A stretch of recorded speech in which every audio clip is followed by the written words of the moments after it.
இந்த நாள்ல கூட நம்ம பார்த்தோம்னா சொல்லி யாக்கோபு ஏசாவை குறித்து நம்ம பார்க்கலாம். இதுல வந்து யாக்கோபு குறித்து நம்ம இந்த நாள்ல பார்க்க போறது இல்ல, ஏசாவை குறித்து நம்ம பார்க்கலாம். அதாவது ஏசாவை தேவன் ஏன் வெறுத்தார் அப்படின்னு சொல்லி நம்ம இந்த நாள்ல பார்க்க போறோம். மல்கியா 1ஆம் அதிகாரத்துல நம்ம பார்த்தோம் அப்படின்னு சொன்னா அதனுடைய 2ஆம் வசனத்தின் பிற்பகுதியில நம்ம என்ன சொல்லி பார்க்கிறோம்னா, யாக்கோபை நான் சிநேகித்தேன் அப்படின்னு சொல்லி நம்ம பார்க்கிறோம். அதே 3வது அதிகாரத்தின் முற்பகுதியில நம்ம பார்த்தோம் அப்படின்னு சொன்னா ஏசாவை அப்படின்னு சொல்லி நம்ம பார்க்கிறோம். யாக்கோபின் சகோதரராகிய ஏசா நல்லவனா கெட்டவனா அப்படின்ற கொஸ்டின் மார்க்க நம்ம மத்தியில இப்ப வச்சா நம்மள அநேகர் என்ன சொல்லுவோம், கெட்டவன் தான் என்று சொல்லுவோம். ஏன்னா வசனம் அப்படிதான் சொல்லுது, ஏசாவை வெறுத்தேன் என்று சொல்லி. ஏசாவை நான் வெறுத்தேன் என்று ஆண்டவர் இந்த இடத்துல சொல்லுகிறார். ஓகே, ஆனா அதுக்கு முன்னாடி நம்ம ஏசா கிட்ட வந்து அநேக நல்ல குணங்கள் இருந்தது. அந்த குணங்களை நம்ம பார்க்கலாம். பார்த்துட்டு ஏசாவை கர்த்தர் வெறுத்ததற்கான காரணத்தை நம்ம அடுத்தபடியா பார்க்கலாம். ஏசாவிட இருந்த நல்ல பண்புகள், நல்ல குணங்கள் என்ன அப்படின்னு சொல்லணும்னா, முதல்ல வந்து ஏசா தகப்பனுக்கு கீழ்ப்படியக்கூடிய மகனாக இருந்தான் அப்படின்னு சொல்லி நம்ம பார்க்கிறோம். ஆதியாகமம் 27வது அதிகாரத்துல வந்து 1-4 உள்ள வசனங்களை நம்ம பார்த்தோம்னா அதில் வரும் சம்பவங்கள் வந்து ஏசா வந்து தகப்பனுக்கு கீழ்ப்படிந்ததுக்கு உள்ள காரியத்தை நமக்கு என்ன செய்யும், எடுத்து காட்டும். ஏசாவின் தகப்பனாகிய ஈசாக்கு வந்து என்ன செய்யறாரு அப்படின்னா, ஒரு நாள் ஏசாவை அழைத்து, நான் வந்து சாப்பிடுறதுக்கு நீ வனத்துக்கு போய் வேட்டையாடி எனக்கு பிரியமா இருக்கிற ருசியுள்ள உணவை சமைத்துத்தா அப்படின்னு சொல்லி கேட்கிறாரு. ஈசாக்கு கேட்ட உடனே இந்த இடத்துல ஏசா என்ன செய்யறாருன்னா மறுப்பே சொல்லல, உடனே தகப்பன் சொல்லுக்கு கீழ்ப்படிந்து அவன் சொன்ன வண்ணமாகவே செய்து தகப்பனுக்கு என்ன செய்கிறார், சமைத்து கொண்டு வருகிறார். இதை வந்து நம்ம ஆதியாகமம் 27வது அதிகாரம் 31வது வசனத்துல பார்க்கலாம். ஒருவேளை ஏசா தகப்பன் வனத்துக்கு போய் வேட்டையாடி சமைத்து கொண்டு வா அப்படின்னு சொன்ன போது இப்படி கூட சொல்லியிருக்கலாம், என் தகப்பனே நம்ம மந்தையில நிறைய ஆடு இருக்குது, மாடு இருக்குது, அதெல்லாம் விட்டுட்டு ஏன் வனத்துக்கு போய் சமைச்சு எடுத்துட்டு வேட்டையாடி சமைச்சு எடுத்துட்டு வாங்கன்னு சொல்லிட்டு. ஆனா என்ன செய்யல, அப்படி ஒரு வார்த்தையை ஏசா இந்த இடத்துல சொல்லல. மாறாக தன்னுடைய தகப்பனுடைய வார்த்தைக்கு கீழ்ப்படுகிற மகனா இருந்ததுனால அவர் என்ன செய்யறாரு, காட்டுக்கு போய் வேட்டையாடி அதை சமைத்து கொண்டு வருகிறார். இன்னைக்கு நம்ம பிள்ளைங்கள்ட்ட வந்து நம்ம ஒரு காரியத்தை சொன்னோம்னா அநேக இடங்கள்ல பார்த்தோம் அப்படின்னு சொன்னா முதல்ல நான் செய்ய முடியாது போ அப்படின்னு சொல்ற காரணத்தை தான் பார்ப்போம். அப்படி இல்லையா, கொஞ்சம் அப்பா அம்மா மேல அனுதாபம் உள்ள பிள்ளைங்களா இருந்துச்சுன்னா அடுத்து என்ன செய்வாங்க, சரி சரி போறேன் அப்படின்னு சொல்லி ஒரு சலிப்போட செய்கிறவர்களா இருப்பாங்க. இன்னொருத்தர் என்ன செய்வாங்கன்னா முறுமுறு அந்த காரியத்தை என்ன செய்வாங்க. ஆனா ஏசா கிட்ட இந்த எந்த குணங்களுமே என்ன செய்யல, காணப்படல. தகப்பன் சொல்கிறாரு, சொன்ன உடனே அந்த வார்த்தைக்கு கீழ்ப்படிந்து காட்டுக்கு போய் வேட்டையாடி என்ன செய்யறார், சமைத்து கொண்டு வருகிறார். இது ஏசாவுடைய முதல் நல்ல குணம். அதாவது தகப்பனுக்கு கீழ்ப்படுகிற குணத்தை என்ன செய்கிறது இந்த இடத்துல காட்டுது. அடுத்தபடியா நம்ம 2வதா பார்த்தோம்னா தகப்பனை அதிகமாய் நேசிக்கக்கூடிய மகனாய், தகப்பன் மீது அக்கறை கொண்ட மகனாய் இருந்தான் அப்படின்னு சொல்லி நம்ம பார்க்கலாம். ஆதியாகமம் 27வது அதிகாரத்துல வந்து 41ல நம்ம பார்த்தோம்னா, யாக்கோபை தன் தகப்பன் ஆசீர்வதித்தது நிமித்தம் ஏசா என்ன செய்யறான் அப்படின்னு சொன்னா, யாக்கோபை பகைத்து தன் தகப்பனுக்காய் துக்கிக்கும் நாட்கள் சீக்கிரமாய் வரும், அப்பொழுது என் சகோதரன் ஆகிய யாக்கோபை கொன்று போடுவேன் என்று ஏசா தன் இருதயத்துல சொல்லிக் கொண்டான் அப்படின்னு சொல்லி நம்ம பார்க்கலாம். அந்த வசனத்துல பாருங்களேன், வாய் விட்டு கூட சத்தமா கூட இது அந்த இடத்துல ஏசா என்ன செய்யல, சொல்லல, இருதயத்துல சொல்லிக் கொண்டான் அப்படின்னு சொல்லிதான் வசனத்துல நம்ம பார்க்கிறோம். ஏன்னா அவன் சொன்ன இந்த வார்த்தைகளை ஒருவேளை அவருடைய தகப்பன் கேட்டால் அவர் துக்கப்படுவார், அவருடைய மனம் வருந்தும் என்று நினைத்து தன்னுடைய இருதயத்துல மாத்திரம் பேசிக்கொண்டான் அப்படின்னு சொல்லி நம்ம இந்த வசனத்தின் மூலமாய் பார்க்கலாம். இதன் மூலமாய் வந்து ஏசா தகப்பன் மேல் இருக்கிற பாசத்தை, அக்கறைய என்ன செய்கிறான், வெளிப்படுத்துகிறவனாய் நமக்கு இந்த இடத்துல பார்க்கிறோம். இது யாக்கோபின் ஏசாவினுடைய 2வது குணாதிசயம். 3வதா நம்ம பார்த்தோம் அப்படின்னு சொன்னா, ஏசா வந்து தன்னுடைய தகப்பனை மாத்திரம் நேசிக்கல, தன் சகோதரனாகிய யாக்கோபையும் நேசிக்கிறவனா இருந்தான் அப்படின்னு சொல்லி நம்ம பார்க்கலாம். படிக்கலாம். ஆதியாகமம் 33:4 எடுத்தவர்கள் வாசிங்களே. ஆதியாகமம் 33:4. அப்பொழுது ஏசா எதிர்கொண்டு ஓடி வந்து அவனை தழுவி அவன் கழுத்தை கட்டிக்கொண்டு அவனை முத்தம் செய்தான், இருவரும் அழுதார்கள்.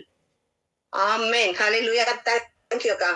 அப்பொழுது ஏசா எதிர்கொண்டு ஓடி என்ன செய்யறானா, அவனை தழுவி அவன் கழுத்தை கட்டி கொண்டு, அதாவது இப்போ முத்தம் செய்து முத்தம் செய்ததோடு அல்லாமல் அழுதான் அப்படின்னு சொல்லி இந்த இடத்துல நம்ம பார்க்கிறோம். தம்பியாகிய யாக்கோபு வந்து ஏசானுடைய ஆசீர்வாதங்களை என்ன செஞ்சுக்கிட்டான், திருடிக்கிட்டான். நயவஞ்சகமா என்ன செய்யறான், அபகரிச்சு கொள்ளுகிறான் அவனுடைய காரியங்களை. பசின்னு வந்தவங்கிட்ட நயவஞ்சகமா பேசி என்ன செய்யறான், கொஞ்சம் கூலுக்காக அவனுடைய சேஷ்ட புத்திர பாகத்தையே என்ன செய்யறான், வாங்கி கொள்ளுகிறான். ஆனா அப்படிப்பட்ட யாக்கோபை பார்க்கும் பொழுது கூட ஏசா என்ன செய்யறானா, ஓடி போய் அவனுடைய கழுத்தை கட்டி கொண்டார் அப்படின்னு சொல்லி பார்க்கிறோம். அதோடு மாத்திரமல்ல முத்தம் செய்தான். இந்த முத்தம் வந்து எப்போ எந்த ஒரு சுச்சுவேஷன்ல வரும் அப்படின்னா, ஒருவர் மீது நம்முடைய அன்பு அதிகப்படியா வெளிப்படும் பொழுது, ஒரு குழந்தைய பார்க்க அந்த குழந்தை மீது நமக்கு ஒரு பாசம் அதிகமா ஆகுது அப்படின்னும் போது அந்த குழந்தை எடுத்து என்ன செய்வோம், நமக்கு கொஞ்சம் முத்தம் கொடுப்போம். அதே போல நமக்கு பிரியமானவர்களை நம்ம பார்க்கும் பொழுது அவங்க மீது இருக்கிற அன்பின் நிமித்தமா என்ன செய்வோம், நம்ம அவங்களை கட்டிப்பிடித்து முத்தம் தருவோம். அப்படிதான் இந்த இடத்துல ஏசா என்ன செய்யறாரு, தன்னுடைய சகோதரனை அப்படியே கட்டி பிடித்து கழுத்தை கட்டி கொண்டு முத்தம் செய்கிறவனாய் காணப்பட்டான் அப்படின்னு சொல்லி நம்ம பார்க்கிறோம். அதுக்கப்புறம் அதை கடைசியா பார்த்தோம் அப்படின்னு சொன்னா, இருவரும் அழுதார்கள் அப்படின்னு சொல்லி நம்ம பார்க்கிறோம். இதுல இருவரும் அழுதார்கள்னு சொன்னா, ஏசா வந்து யாக்கோபு வந்து அழுதான் அப்படின்னா, அந்த இடத்துல வந்து யாக்கோபு அழுததற்கு ஸ்ட்ராங்கான ஒரு காரணம் இருந்துச்சு. ஏன்னா ஏசா தன்னை பார்க்கும் பொழுது அவன் என்ன செய்வான், ஒருவேளை தன்னை கொன்று போட்டு விடுவானோ என கலங்கியவனாய் அவன் இந்த இடத்துல அழுகிறான். ஏன்னா ஏசா தன்னை கொன்று விடுவான் என்று கலங்கி முழுவதும் ஜபித்ததை நம்ம ஆதியாகமம் 32வது அதிகாரத்துல பார்க்கலாம். 32:9-11 வாசிங்கக்கா. ஆதியாகமம் 32:9-11. பின்பு யாக்கோபு, என் தகப்பனாகிய ஆபிரகாமின் தேவனும் என் தகப்பனாகிய ஈசாக்கின் தேவனுமாய் இருக்கிறவரே, உன் தேசத்துக்கும் உன் இனத்தார் இடத்திற்கும் திரும்பி போ, உனக்கு நன்மை செய்வேன் என்று என்னுடனே சொல்லியிருக்கிற கர்த்தாவே, அடியேனுக்கு தேவரீர் காண்பித்த எல்லா தயவுக்கும் எல்லா சத்தியத்துக்கும் நான் எவ்வளவு வேணும் பாத்திரன் அல்ல. நான் கோலும் கையுமாய் இந்த யோர்தானை கடந்து போனேன். இப்பொழுது இவ்விரண்டு பரிவாரங்களையும் உடையவனானேன். என் சகோதரனாகிய ஏசாவின் கைக்கு என்னை தப்புவியும். அவன் வந்து என்னையும் பிள்ளைகளையும் தாய்மார்களையும் முறியடிப்பான் என்று அவனுக்கு நான் பயந்திருக்கிறேன். ஆமென். ஹல்லேலூயா. இந்த இடத்துல என்ன சொல்றா, அது எல்லா காரியத்தையும் ஆண்டவர் சொல்றான். சொல்லிட்டு கடைசி அவன் முடிக்கும் போது எப்படியாக முடிக்கிறான், அவன் வந்து என்னையும் எனக்குரிய எல்லாத்தையும் முறியடிப்பான்னு சொல்லி நான் பயந்து இருக்கிறேன் அப்படின்னு சொல்லி. அப்போ யாக்கோபு ஏசாவுக்கு பயந்தது நிமித்தமா என்ன செய்யறான், பயத்தோடு அந்த இடத்துல கடந்து வரான். ஆனா அதற்கு நேர்மாறாக ஏசா ஓட்டி வந்து அவனுடைய கழுத்தை என்ன செய்யறாரு, கட்டி கொண்டு அழுகிறவராய் காணப்படுகிறார். அப்போ அதனால என்ன செய்யறாரு, யாக்கோபு அந்த இடத்துல அழுதான்னு சொல்லி பார்க்கலாம். ஆனா ஏசா அழுகிறதுக்கான காரணம், தன்னுடைய சகோதரனை வந்து வெகு வருடங்கள் கழிச்சு நான் என்ன செய்யறேன் பார்க்கிறேன், அவன் எங்கெல்லாம் போயிருப்பானோ, எப்படியெல்லாம் கஷ்டப்பட்டிருப்பானோ அப்படின்னு சொல்லி பாசத்தினால அழுகிறான். ஒருவேளை நமக்கு இப்படி ஒரு சகோதரன் இருந்து நம்முடைய எல்லா சொத்தையும் அபகரித்து போயிருந்தால் அவங்களை நம்ம பார்க்கும்போது இந்த ஏசாவை போல நம்ம கட்டி அணைத்து முத்தம் செய்வோமா அப்படின்றது ஒரு மிகப்பெரிய கேள்விக்குறிதான். என்ன கேட்டா நான் அப்படி செய்வேனான்றது எனக்கு கேள்விக்குறிதான். ஹல்லேலூயா.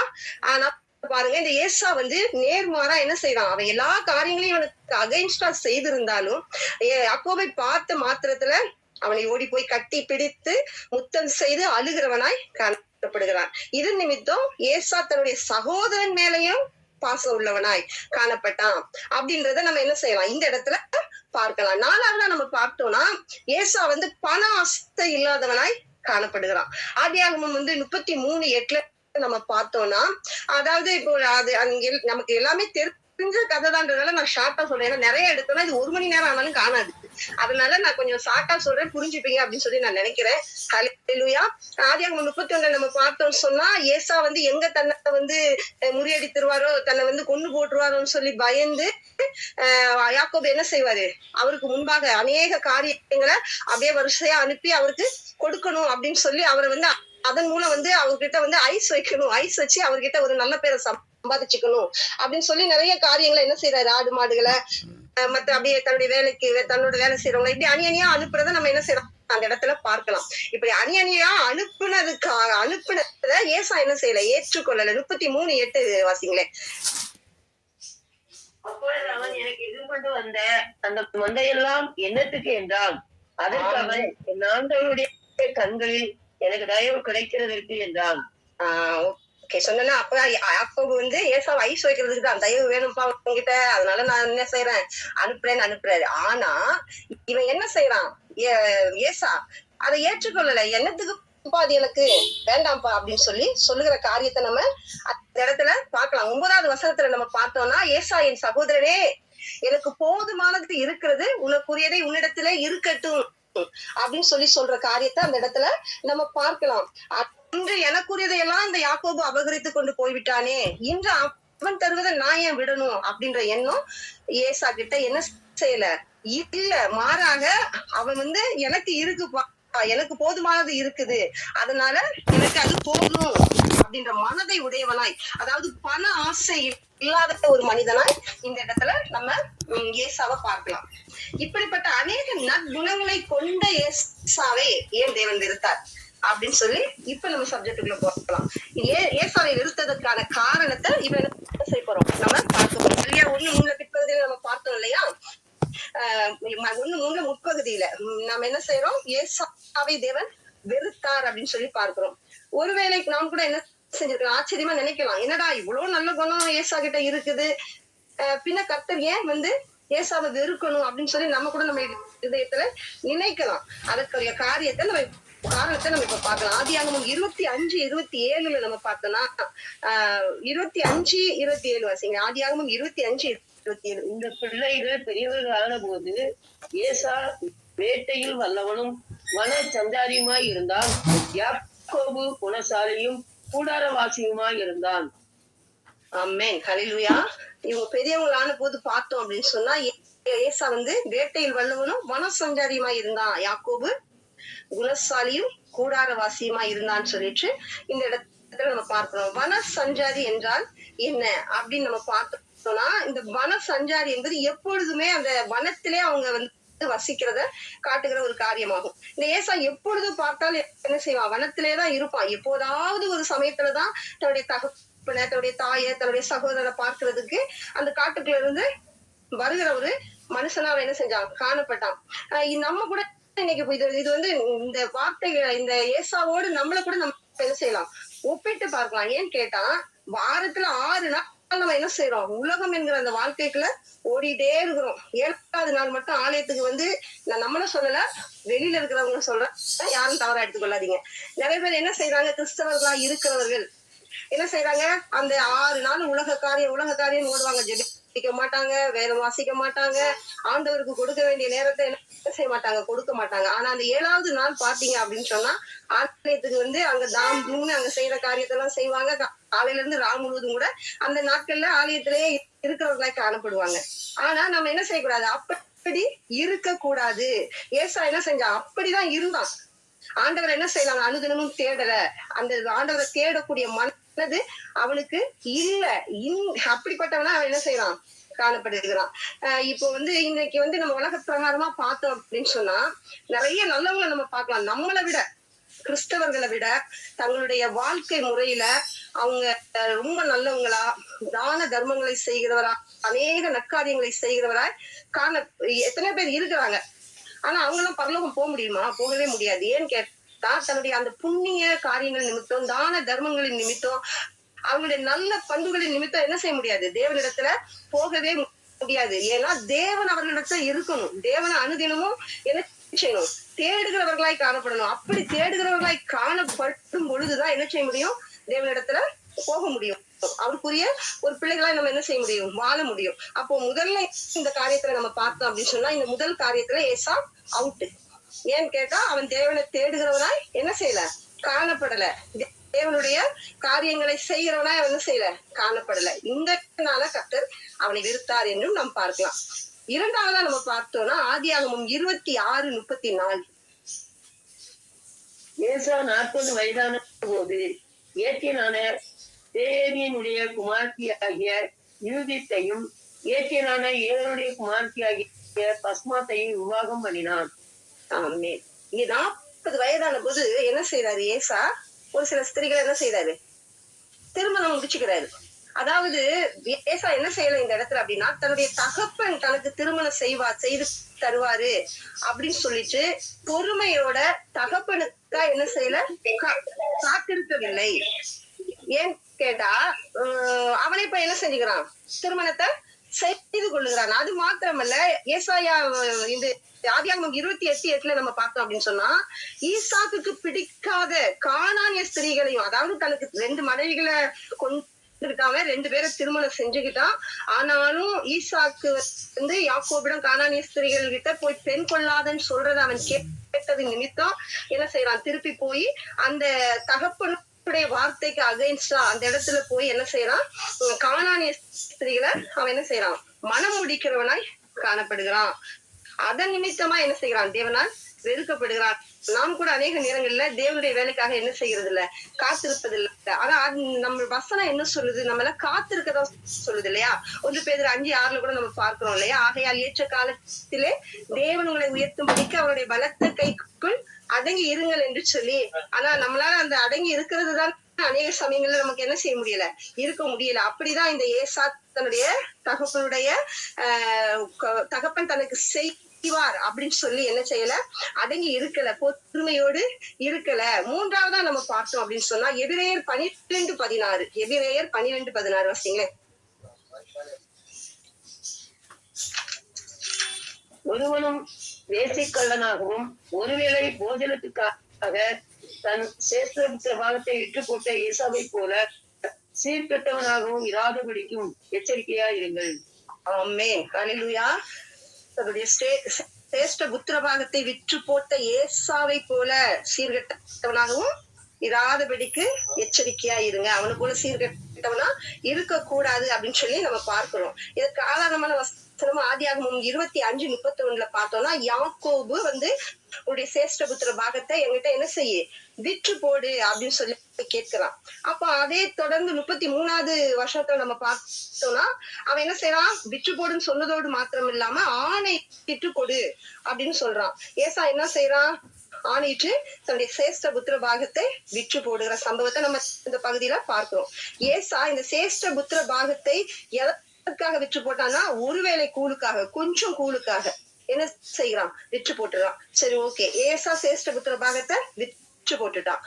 அதுக்கு முன்னாடி நம்ம இந்த சேஷ்ட புத்திர பாகம்னா என்ன அப்படின்னு சொல்லி நம்ம பார்த்தோம்னா தான் இந்த சேஷ்ட புத்திர பாகத்தை அவன் வித்தது எவ்வளவு பெரிய தவறு, அவன் சேஷ்ட புத்திர பாகத்தை யாக்கோபிடம் விட்டு கொடுத்தது எவ்வளவு பெரிய தவறு அப்படின்னு சொல்லி நமக்கு தெரியும். அந்த சேஷ்ட புத்திர பாகம் அப்படின்னு சொல்லி என்ன அப்படின்னு சொல்லி நம்ம பார்த்தோம்னா, அதனுடைய மகத்துவம் என்ன அப்படின்னு சொல்லி நம்ம பார்த்தோம்னா, சேஷ்ட புத்திர பாகம் என்பது குடும்பத்தில் உள்ள மூத்த மகனுக்கு கொடுக்கக்கூடியது.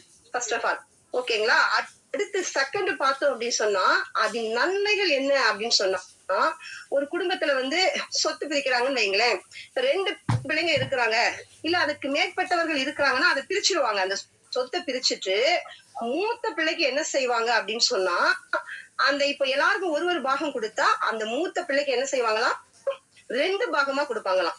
சேஷ்ட புத்திர பாகத்தை பெற்றுக்கொண்ட, அதான் மூத்த பிள்ளைதான் வந்து சேஷ்ட புத்திர பாகத்தை பெற்றுக்கொள்வான்னு இருக்கிறது இல்லையா. அதனால அந்த சேஷ்ட புத்திர பாகத்தை பெற்றுக்கொண்ட மூத்த மகனுக்கு என்ன செய்வாங்கன்னா 2 பாகமா என்ன செய்வாங்களாம், கொடுப்பாங்களாம். அடுத்தது மூன்றாவதா நம்ம பார்த்தோம் அப்படின்னு சொன்னா, இந்த சேஷ்ட புத்திர பாகத்தை பெற்ற மகன் தான் குடும்பத்தின் சார்பாக தேவனுக்கு பலி செலுத்த வேண்டும். அவன் தான் என்ன செய்யணும், தேவனுடைய சந்நிதியில போய் குடும்பத்தோட சார்பா பலி செலுத்துகிறவனாய் காணப்படணும். அதோடு இல்லாம குடும்பத்தின் காரியங்களை தேவனிடத்துல பேசி என்ன செய்யணும், பெற்றுத்தர வேண்டும்.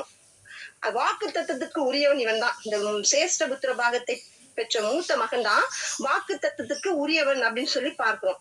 இவன் தான் கர்த்தர் என்ன செய்கிறாரோ, என்னென்ன காரியங்களை வைத்திருக்கிறாரோ அவற்றை எல்லாம் என்ன செய்யணும், தன்னுடைய குடும்பத்துக்கு தெரிவிக்கிற உன்னதமான பொறுப்பு யாரிடத்துல இருக்குது அப்படின்னா இந்த சேஷ்ட புத்திர பாகத்தை பெற்றுக்கொண்ட மூத்த குமாரனிடத்துலதான். 4வது பொறுப்பு என்ன, 4வது என்னன்னு பார்த்தோம்னா, பெற்றோர்களை வைத்து பராமரிக்கின்ற அந்த பொறுப்பு யாரிடம் வரும் என்றால் இந்த சேஷ்ட புத்திர பாகத்தை பெற்றுக்கொண்ட மகனிடம் தான். இப்ப நமக்கு ஓரளவு புரியுது இல்லையா. சேஷ்டபுத்திர பாகத்தினுடைய மகத்துவம் என்ன என்று சொல்லி, இப்படிப்பட்ட இவ்வளவு விசேஷித்த காரியங்களை கொண்டுள்ள இந்த சேஷ்டபுத்திர பாகத்தை என்ன செய்யறான், அசால்ட்டா ஒருவேளை கூழுக்காக, கொஞ்சம் கூழுக்காக என்ன செய்யறான், ஏசா விற்று போடுகிறான். அப்போ இதுக்கு என்ன அர்த்தம், நம்ம வந்து அவன் வந்து அதை வந்து என்ன செய்யல, ஒரு பெரிய காரியமா அவன் என்ன செய்யல, நினைக்கல. அத்தனை காரியங்களும் எனக்கு வேண்டாம், என்ன ஆளை விட்டா போதுண்டா சாமி அப்படின்னு சொல்லி ஏசா என்ன செய்யறான், சேஷ்டபுத்திர பாகரத்தை யாக்கோபு கிட்ட குடுக்கிறவனா காணப்படுகிறான். ஏசா நல்லவன் தான், ஆனா அவனுக்குள்ள என்ன இல்ல, தேவன் இல்ல, தேவ பக்தி இல்ல. இருந்ததுன்னா அவன் என்ன செய்வான், கர்த்தருடைய சமூகத்துல நின்னு கர்த்தருடைய காரியங்களை குடும்பத்துக்கு பெற்று தரக்கூடிய இந்த உன்னதமான அந்த சேஷ்டபுத்திர பாகத்தை என்ன செஞ்சிருக்க மாட்டான், இழந்திருக்க மாட்டான். அதை யாக்கோபிடம் அவன் கொடுத்திருக்க மாட்டான். ஆபிரகாமிடமிருந்து ஈசாக்குக்கு வந்த ஈசாக்கிடம் இருந்து தனக்கு வரப்போகிற இந்த வாக்குத்தத்த ஆசீர்வாதங்களை வேண்டான்னு சொல்லி அவன் என்ன செஞ்சிருக்க மாட்டான், நிராகரித்திருக்க மாட்டான்.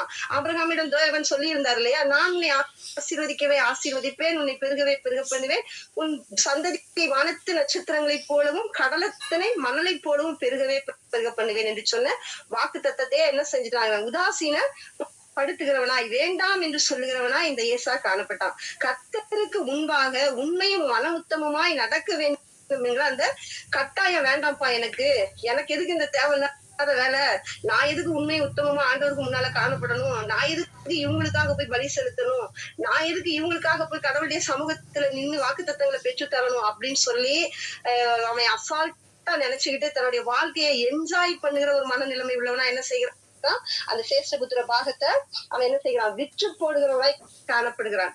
இப்போது நம்ம முதல்ல இருந்து வருவோம். ஏசாவை பார்த்து ஈசாக்கு என்ன செய்யறாரு, வனத்துக்கு போய் வேட்டையாடி உணவு சமைத்து கொண்டுட்டுவான்னு சொல்றாரு.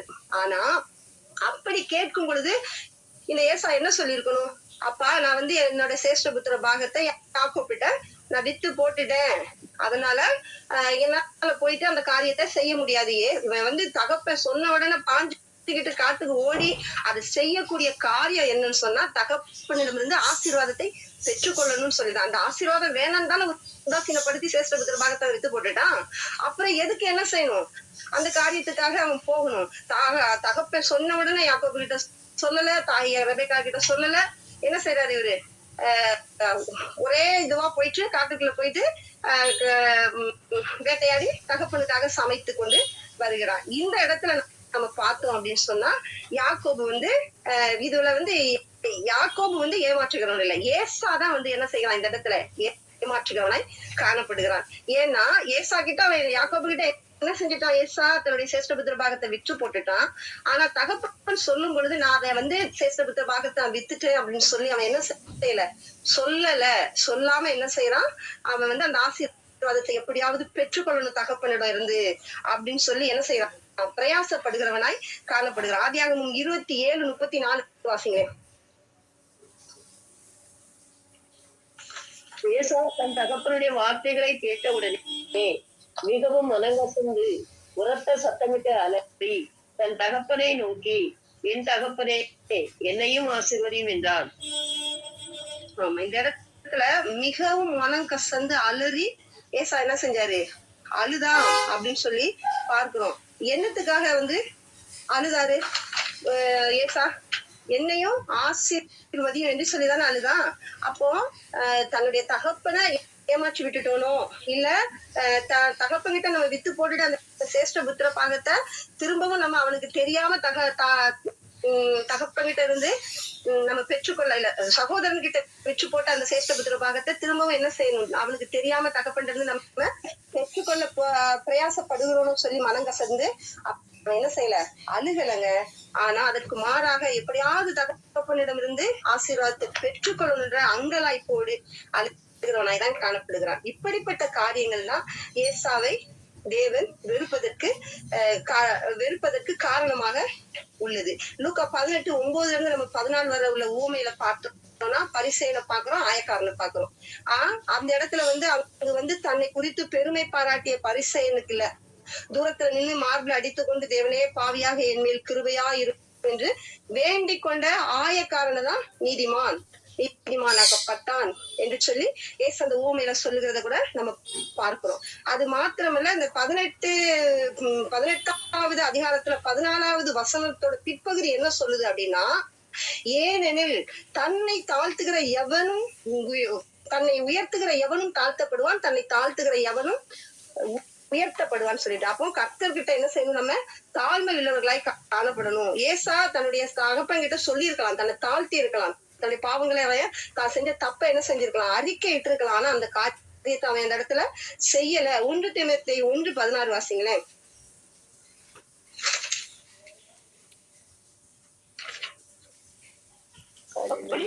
முக்கிய ஜீவனை அடையும்படி இனிமேல் இயேசு கிறிஸ்துவிற்கு விசுவாசமாய் இருப்பவர்களுக்கு கிறிஸ்தாந்தம் உண்டாகும் பொருட்டு பிரதான பாவியாகிய என்னிடத்தில் அவர் எல்லா நீடிய பொறுமையையும் காண்பிக்கும்படிக்கு இரக்கம் பெற்றேன். ஆமா, பிரதான பாவியாகிய என்னிடத்தில் எல்லா நீடிய பொறுமையும் காண்பிக்கும்படிக்கு இரக்கம் பெற்றேன் அப்படின்னு இந்த இடத்துல நம்ம வசனத்தை பார்க்கிறோம். எவ்வளவு பெரிய பாவியா இருந்தாலும் கடவுளுடைய சமூகத்துல என்ன செய்யும், என்ன உண்டு, மன்னிப்பு உண்டு. அப்படி மன்னிப்பு பெற்று நம்ம அவரிடத்துல என்ன செய்யணும், சேரணும். அதேதான் நம்ம நீதிமொழிகள் 28:13 பாக்குறோம். தன் பாவங்களை மறைக்கிறவன் வாழ்வடைய மாட்டான், அவைகளை அறிக்கை செய்து விட்டு விடுகிறவனும் இரக்கம் பெறுவான் என்று சொல்லி. இதுக்கு எக்ஸாம்பிளா நம்ம சவுலையும் தாவீதையும் கூட எடுத்துக்கலாம். ஏன்னு கேட்டா, சவுலும் பாவம் செய்தான், தாவீதும் பாவம் செய்தான், 2 பேருமே பாவம் செஞ்சாங்க. சவுல் பாவம் செய்யும் பொழுது என்ன செய்கிறாரு, சாமுவேல் தீர்க்கதரிசியால உணர்த்தப்படுகிறாரு. அப்ப என்ன செய்யறாரு, சவுல் அழுகிறாரு. ஆனா சவுல் அழுததற்கான காரணம் வேறு. அதே நேரம் தாவீது பாவம் செய்கிறார் பட்சேபாள் இடத்துல. அப்படி செய்யும் பொழுது நாத்தான் என்ன செய்கிறாரு, உணர்த்துகிறாரு. அப்போ தாவீது அழுகிறார். அப்ப தாவீது அழுததற்கான காரணம் வேற. என்னன்னு சொல்லி பார்த்தோம்னா, சவுல் தன்னிடத்துல இருந்து ராஜ்யம் போய்விடும் அப்படின்னு சொல்லி என்ன செய்கிறாரு, அழுகிறாரு. அதே வேளையில தாவீது பரிசுத்த ஆவி ஆண்டவர் என்ன இடத்துல இருந்து போயிடுவாரே அப்படின்னு சொல்லி அநேக சங்கீதங்கள்ல நம்ம பார்க்கும் பொழுது நம்ம பார்க்கலாம். தன்னை தாழ்த்துகிறவனாய், தன்னுடைய பாவங்களை அறிக்கையிடுகிறவனாய், அதற்காக கடவுளுடைய சமூகத்துல மன்னிப்பு கேட்கிறவனாய் தாவீது அநேக சங்கீதங்களை எழுதி இருக்கிறத நம்ம பார்க்கலாம். அப்போ இந்த இடத்துல பார்த்தோம்னா சவுல் ராஜ்யபாரம் போயிடும் அப்படின்னு சொல்லி உலக காரியத்துக்காக அழுகிறாரு. ஆனா தாவீது பரிசுத்த ஆவி இடத்துல இருந்து போயிருமே அப்படின்னு சொல்லி பரிசுத்த ஆவிக்காக என்ன செய்யறாரு, அவரு தேவன் போயிடுவார் என்ன விட்டு அப்படின்னு சொல்லி துக்கிக்கிறவராய் நாம் அந்த இடத்துல காணப்படுகிறத நம்ம பார்க்கிறோம். ஆக மொத்தம் இந்த உலகத்துல என்ன நல்ல காரியங்களை செய்தாலும் ஆண்டவருடைய சித்தத்தின்படி அவருடைய காரியங்களை, அவர் எதிர்பார்க்கிற நற்பண்புகளை நம்ம பெற்றுக்கொள்ளவில்லை அப்படின்னு சொன்னா நம்ம என்ன செய்ய முடியாது, யாக்கோபை போல சிநேகிக்கிறவராய், தேவனால்